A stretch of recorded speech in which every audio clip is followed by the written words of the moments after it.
Well, thanks to Brian for coming in with his good news. And we have a guest in with us today, and it's my colleague Simon. This is our second community element, and we're doing a health special. But this is the month of November, or should we call it Movember? And Simon, for this, it's typical that men grow moustaches in Movember. Did you just like it because you wanted a moustache, or did you do it for a particular reason?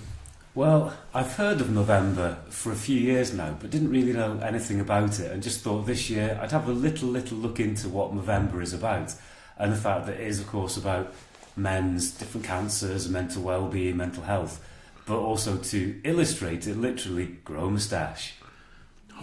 Do you know why they decided that you grow a moustache for that, or?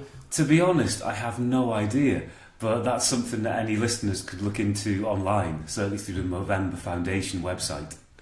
And that's exactly what we're going to do. By the way, how did this moustache go down with your other half? Well, I knew she was opposed to such an idea, but she was okay because she knew I'd only have it for the month of November, or Movember as it is called.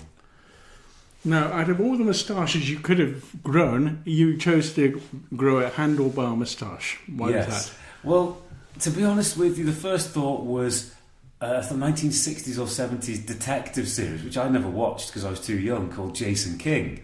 But then I had more looking online, and it suddenly occurred to me, and it did my mum as well, she said by text, that it actually looks like my dad's moustache from the 70s and 80s. Wow! which is very true, because I looked on my sister's Facebook page last night to when it was Father's Day last year, and I knew she'd done a photo montage, and sure enough, his moustache is just like the one I've got now. Wow. And what does your mum think about your moustache? Oh, she was the one that said, it looks just like your dad's when he was about 30 years younger. There you go. Is this something you're going to be doing next year, or is this just a once off? No, I think because it's just for November, I think I might actually do it again and just choose a different style. Right. Okay, well, we'll be interested to see what happens at that time. But in the meanwhile, Simon, thank you very much for you and indeed for your wonderful Daisy for coming in.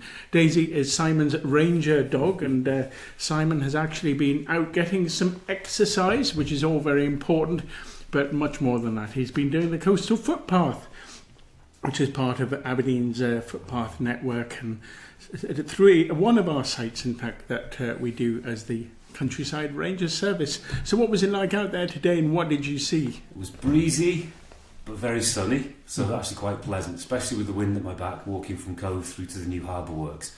To be honest, I saw just a lot of waves. There's a very few flowers, including some lovely pink campion that's still flowering, and the usual seabirds like fulmars and kittiwakes. Well, that's good. You can really see a lot along that coastal footpath if you just go along at different times of the year. Absolutely. Fantastic. Anyway, once again, Simon, thanks so much for coming in. Well, thanks for asking me. Pleasure.